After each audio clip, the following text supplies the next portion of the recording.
Selamat sore Pak Alfian. Di sini saya Nyoman Geni Putri Widianti dengan nomor NIM 185221044 akan menjelaskan mengenai jawaban ujian tengah semester saya.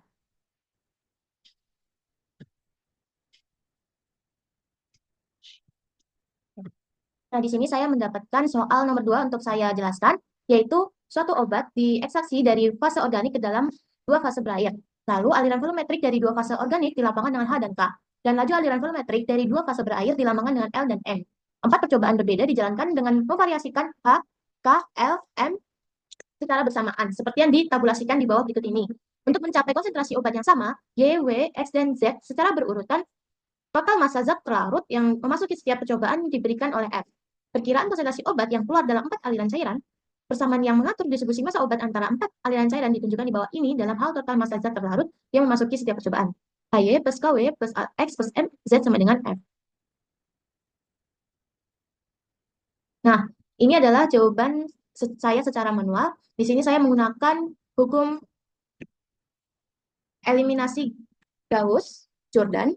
Dan yang saya lakukan pertama yaitu data yang dari tabel tersebut saya jadikan dalam bentuk persamaan, sehingga didapatkan 100Y plus 125W plus 125X plus 62,5Z sama dengan 6.625. 80Y plus 110W plus 120X plus 105Z sama dengan 5.290. 140Y plus 80W plus 120X plus 100Z sama dengan 7.300. 90Y plus 104,8W plus 60X plus 137,33Z sama dengan 6539. Nah, dari persamaan tersebut saya menjadikannya matriks seperti yang ada pada gambar pertama ini.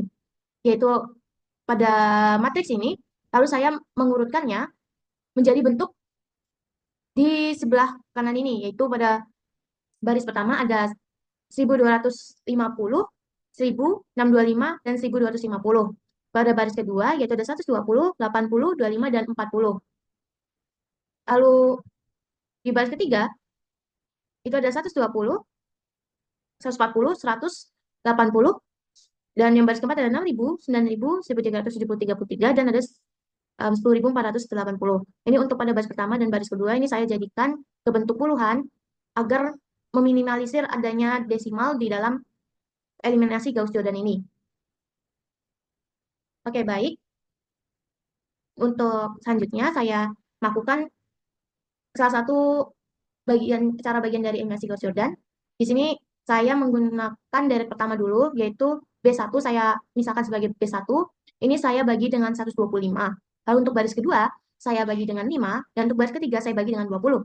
Sehingga didapatkan hasilnya pada baris pertama, yaitu 10, 8, 5, 10. Dan hasil dan 530. Lalu untuk baris kedua ada 24, 16, 5, 22, dan 1058.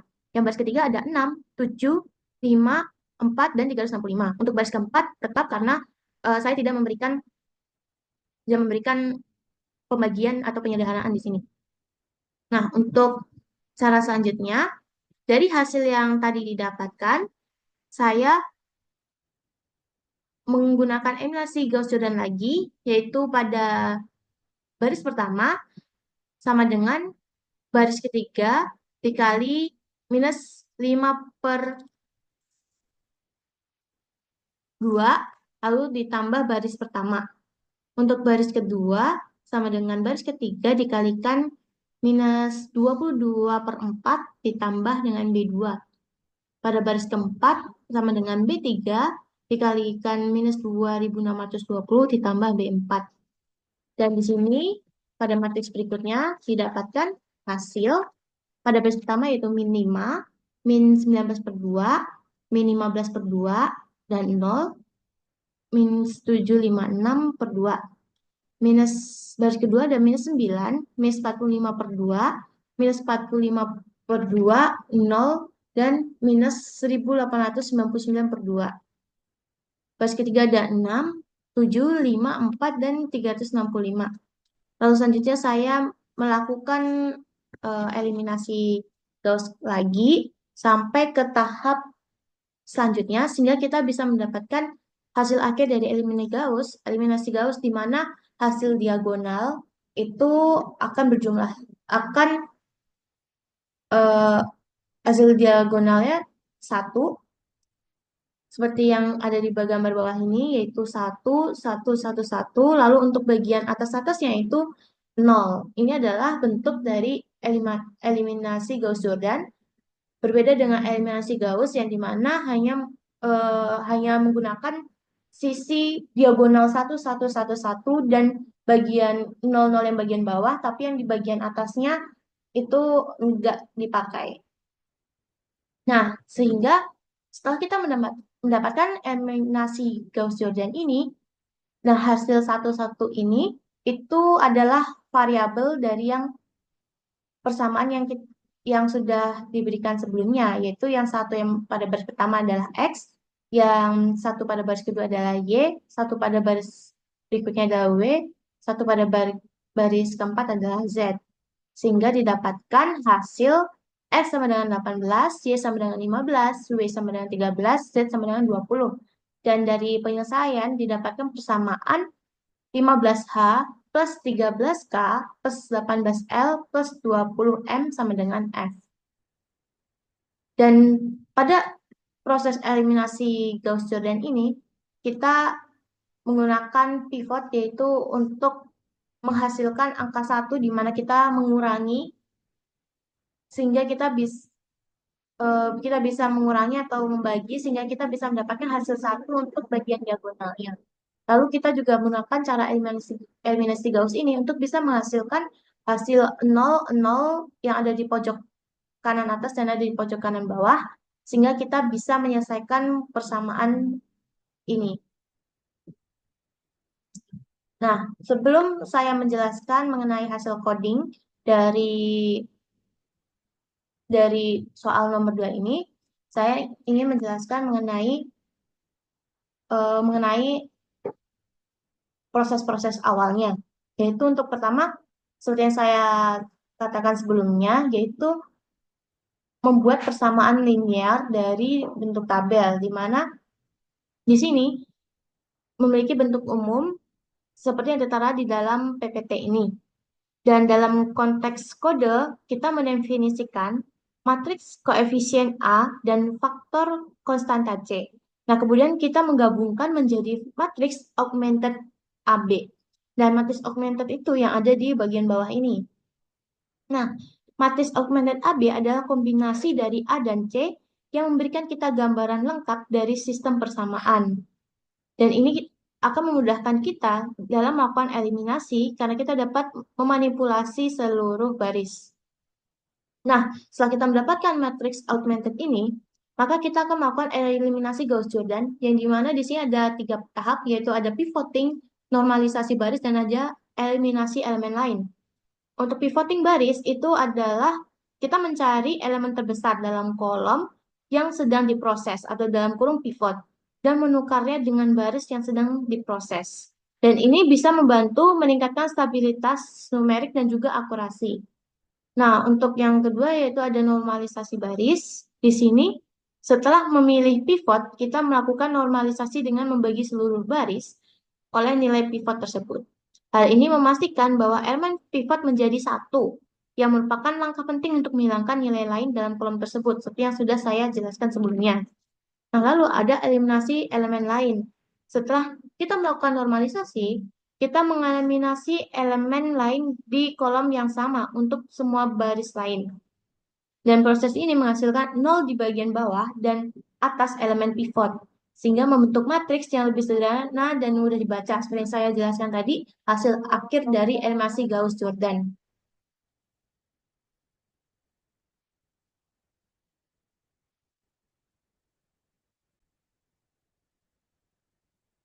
Oke, untuk selanjutnya, ini sudah memasuki coding, yaitu di mana pada coding pertama itu saya mendefinisikan matriks koefisien dan vektor konstanta. Dan saya mendefinisikannya sebagai berikut. Mendefinisikan matriks koefisien A dan mendefinisikan vektor konstanta C. Dan di sini kita mendefinisikan matriks A yang berisi koefisien dari variabel dalam sistem persamaan dan vektor C yang berisi konstanta dari sisi kanan persamaan. Lalu untuk selanjutnya yaitu memanggil fungsi dan menampilkan solusi. Di sini kita memanggil fungsi Jordan yang akan melakukan proses eliminasi Gauss-Jordan untuk menemukan solusi dari sistem persamaan. Setelah itu, solusi akan ditampilkan ke layar. Nah, karena tahap selanjutnya itu kita akan melakukan fungsi eliminasi Gauss-Jordan. Di sini saya ingin memberikan detail lengkapnya. Di dalam fungsi Gauss-Jordan itu ada apa aja sih? Jadi di dalam fungsi Gauss-Jordan itu pertama ada pengecekan, di mana pengecekannya ada pengecekan matriks koefisien berbentuk persegi, ada pengecekan panjang vektor konstanta, dan juga ada pengecekan apakah matriks itu singular. Lalu untuk selanjutnya itu ada proses augmentasi dan inisialisasi.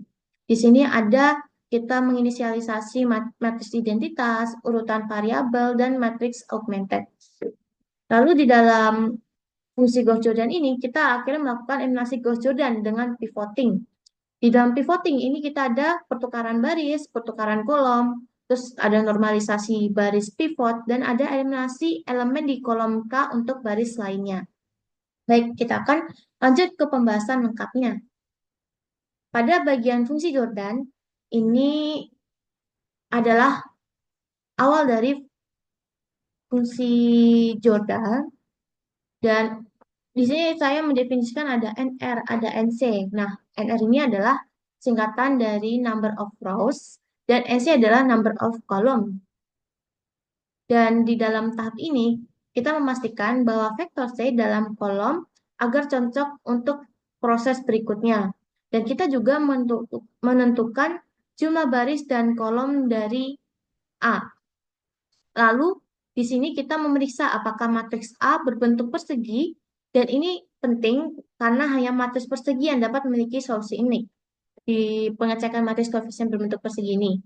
Lalu ada pengecekan panjang vektor konstanta sama dengan ukuran matriks. Nah, jika tidak melakukan pengecekan ini, maka akan ada kesalahan dalam mendefinisikan sistem. Untuk selanjutnya ada pengecekan apakah matriks singular. Nah, jika ternyata matriksnya itu ada matriks singular, maka sistem tidak memiliki solusi unik. Untuk tahap selanjutnya, yaitu membuat matriks augmented dan inisialisasi variabel. Di sini ada matriks identitas, ada urutan variabel, ada matriks augmented. Untuk matriks identitas, ini tuh digunakan untuk membantu dalam melakukan pertukaran baris dan kolom saat pivoting, sehingga struktur dari matriks tidak berubah selama proses. Lalu ada urutan variabel. Ini disimpan untuk memastikan bahwa solusi akhir dapat dikembalikan ke urutan yang benar setelah eliminasi dilakukan. Lalu ada matriks augmented. Ini untuk memudahkan kita untuk melakukan eliminasi pada suatu matriks tanpa kehilangan informasi dari kedua komponen tersebut. Dan di sini kita akan ada tulisan ubah format tampilan agar tidak berbentuk desimal. Di sini kita tidak mengubahnya menjadi desimal untuk menampilkan hasil yang mudah dibaca. Seperti saat saya melakukan manual tadi, saya mengubahnya menjadi bentuk ribuan sehingga hasil tidak desimal. Dan juga di sini kita menampilkan matriks augmented awal untuk memberitahu pengguna tentang kondisi awal sistem. Jadi nanti di dalam hasilnya itu akan ada bentuk matriks secara utuh tanpa belum kita ubah-ubah bentuk selanjutnya. Lalu untuk selanjutnya itu adalah proses eliminasi Gauss-Jordan. Nah, di dalam proses eliminasi Gauss-Jordan ini ada IDX, ada Pro, ada Picol. Nah, IDX ini adalah indeks dari elemen maksimum dalam submatriks yang sedang dipertimbangkan. Lalu ada Pro adalah indeks baris dari elemen pivot maksimum dalam submatriks. Lalu ada Picol adalah indeks kolom dari elemen pivot dalam submatriks. Nah, di dalam proses eliminasi Gauss-Jordan ini, kita melakukan iterasi untuk setiap kolom K dalam matriks untuk mencari elemen pivot terbesar dalam submatriks yang tersisa. Nah, lalu selanjutnya adalah menampilkan informasi tentang elemen pivot untuk memberikan transparansi tentang apa yang terjadi pada setiap langkah. Untuk penjelasan kodenya, yaitu ada max, apps, out, k, nkn. Ini adalah pertama kita mengambil submatriks yang dimulai dari baris dari kolom K, itu ada K, terus sampai ke bagian akhir, yaitu N. N-nya itu nanti bisa, nanti kita isikan N-nya tuh bisa misalnya ada matris 4 kali 4. Itu artinya kita sampai yang keempat. Nah, lalu fungsi apps, ya di sini apps sebelum di max ini, itu memastikan kita mencari nilai absolut dari elemen, sehingga kita bisa menemukan elemen terbesar terlepas dari tanda. Dan max ini diterapkan 2 kali menemukan nilai maksimum dan posisinya. Lalu untuk yang baris keduanya ini ada into sub n minus k plus 1, n min k plus 1, IDX. Nah, kita mengonversi indeks linear IDX dari elemen maksimum ke indeks baris dan kolom dalam submatriks. Nah, ukuran submatriks adalah n min k plus 1, n min k plus 1. Jadi misalnya aku matriks 4 kali 4, n-nya itu 4. Yang berarti kita mencari indeks dalam batas tersebut.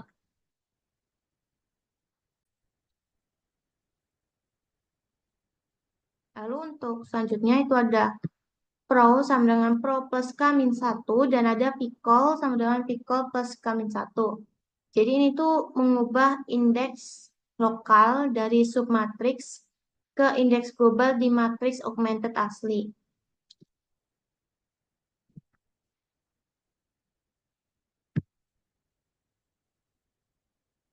Nah, di sini ada pertukaran baris dan kolom.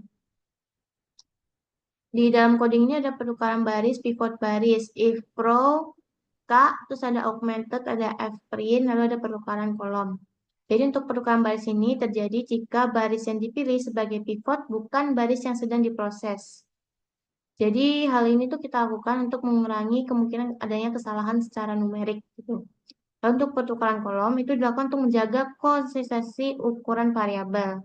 Nah, informasi ditampilkan untuk setiap pertukaran agar pengguna ini bisa mengikuti prosesnya.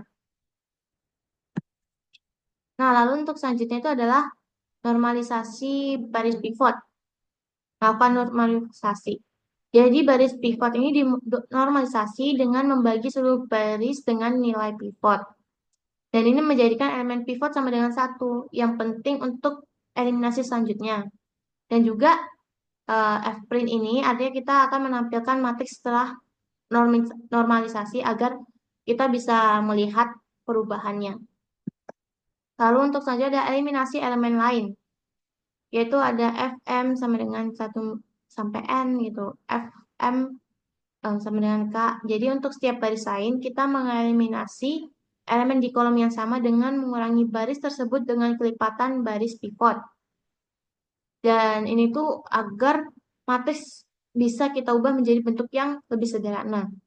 Dan proses eliminasi ini dilakukan berulang kali untuk semua baris, dan perubahan akan kita tampilkan di setiap langkah.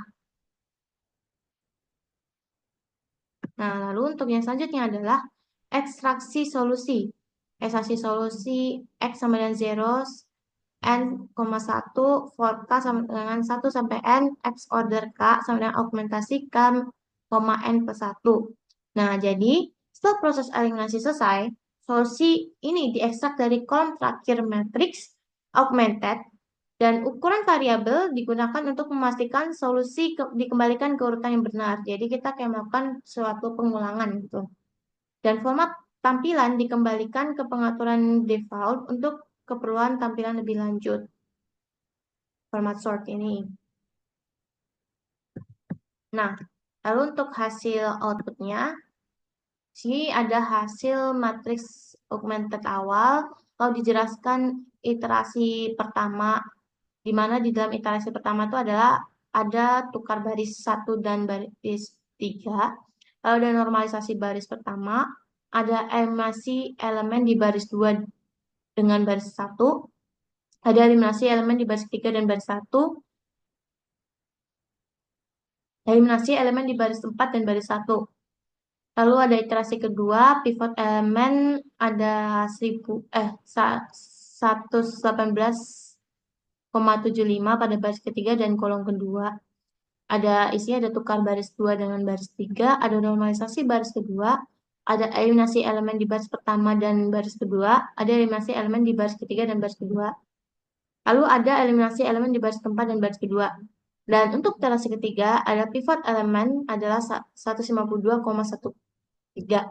pada baris keempat dan kolom ketiga. Jadi kita melakukan tukar baris 3 dengan baris keempat, lalu melakukan normalisasi pada baris ketiga, lalu mengeliminasi elemen di baris 1 dengan baris 3, ada eliminasi elemen di baris 2 dan baris 3.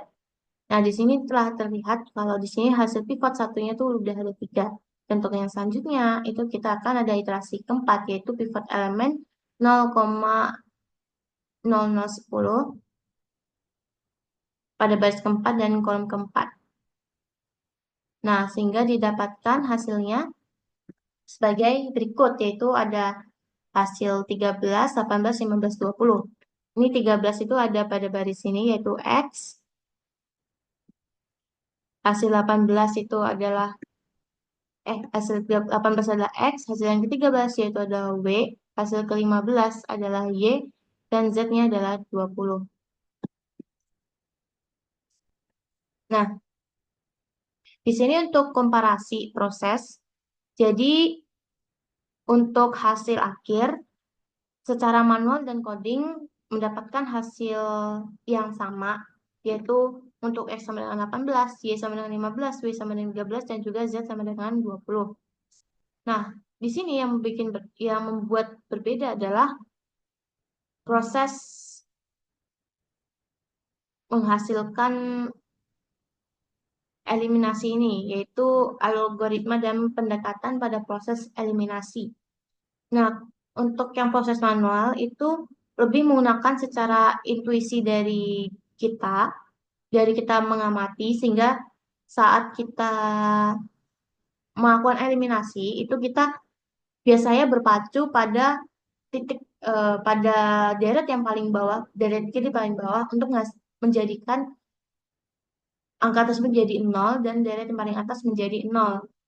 Nah, dan kita tuh tidak mempertimbangkan besarnya nilai elemen tersebut. Dan operasi ini juga kita lakukan secara satu persatu, secara bertahap dengan setiap transformasi baris. Seperti kita melakukan pertukaran baris atau pengurangan baris dan dilakukan dan dicatat secara terpisah. Nah, seperti ini. Nah, perbedaannya lagi ada penekanan pada visualisasi dan tracking. Jadi, di sini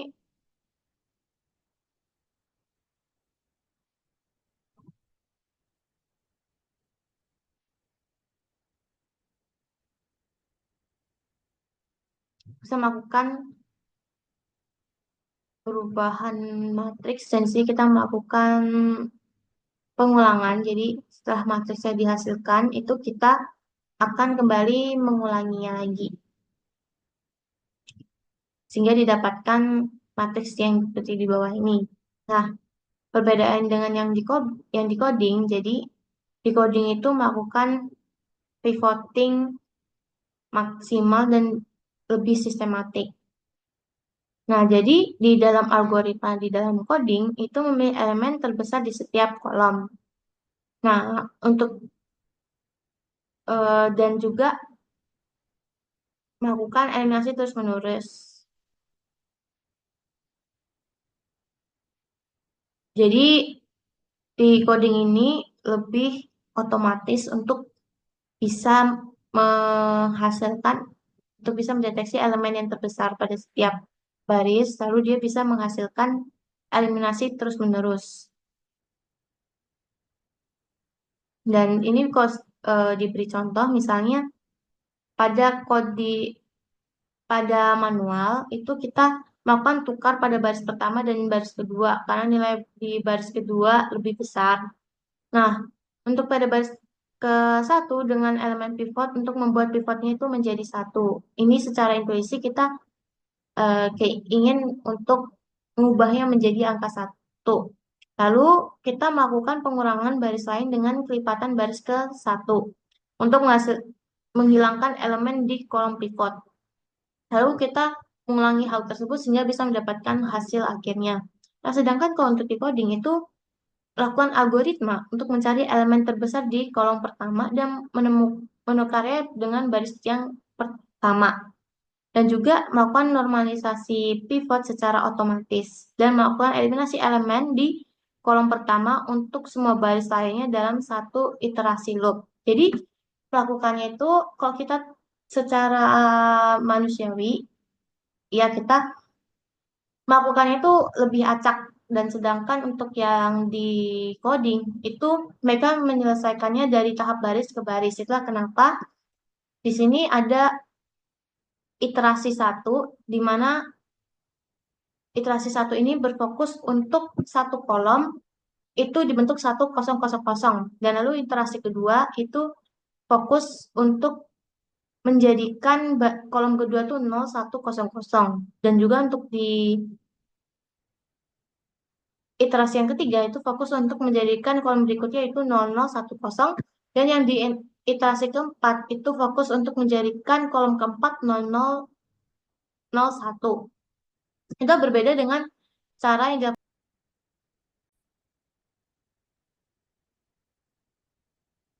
untuk selanjutnya yaitu ada komparasi proses. Di sini untuk komparasi proses pada manual itu kita melakukan perhitungan secara langsung. Dan ini dilakukan secara bertahap dengan menyusun sistem persamaan dalam bentuk augmentasi matriks setiap operasi baris seperti penukaran baris, perkalian suatu baris dengan konstanta atau penjumlahan atau pengurangan antar baris secara manual.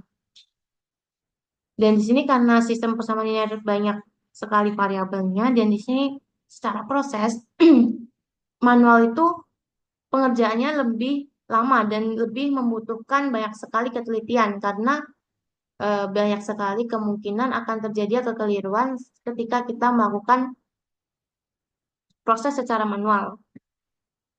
Nah, lalu untuk proses dengan coding ini prosesnya itu lebih teratur, lebih sistematis dan otomatis juga. Dan dalam pemrograman, di sini langkah-langkah animasi Gauss Jordan-nya itu dilakukan secara otomatisasi. Jadi ada sebuah loop dapat digunakan untuk mengganti dan mengeliminasi baris dalam augmented matrix. Dan di sini prosesnya repetitif seperti perkalian, pertukaran baris, dan penjumlahan baris, dan bisa dilakukan secara cepat dan juga efisien, sehingga kita bisa menghemat waktu lah saat kita melakukan proses coding ini. Lalu ada juga efisiensi, waktu, ada juga fleksibilitas, dan juga di dalam coding ini saya tunjukkan di sini. Jadi pada iterasi pertama itu kita fokus untuk pada kolom pertama ini kita fokus untuk menjadikannya menjadi 1000.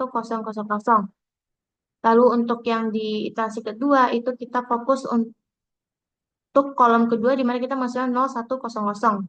Lalu untuk yang di untuk yang di iterasi ketiga itu kita fokus untuk menjadikan kolom ketiga 0010, lalu untuk iterasi keempat kita fokus pada kolom keempat menjadikannya 0001. Berbeda dengan cara secara manual di mana di sini lakukannya lebih acak di mana ada di sini ada bagian paling atas adalah 00, terus habis itu ada 44, lalu di 40, lalu bagian kiri ada 000 di mana di sini lebih acak, tidak secara teratur di mana secara coding itu kan lebih efisien, lebih otomatisasi juga dan juga dia lebih sistematis di mana harus per kolom itu dia jadikan menjadi bentuk eliminasi Gauss dan kalau secara manual ini kita secara intuisi ingin mengubah deretannya dari menjadi nol dan itu biasanya kita punya fokus untuk mengubah selain pivot dulu yaitu bagian kiri bawah dan juga bagian kanan atas dari matriks untuk jadikannya dalam bentuk 0000. Lalu setelah itu kita selesai membuatnya menjadi nol semua, lalu selanjutnya kita proses untuk mengubah diagonal menjadi angka 111. Dan itu berbeda kok dengan yang di coding, di mana coding itu per kolom sehingga dalam prosesnya itu lebih cepat, lebih sistematis, dan lebih mudah dipahamin.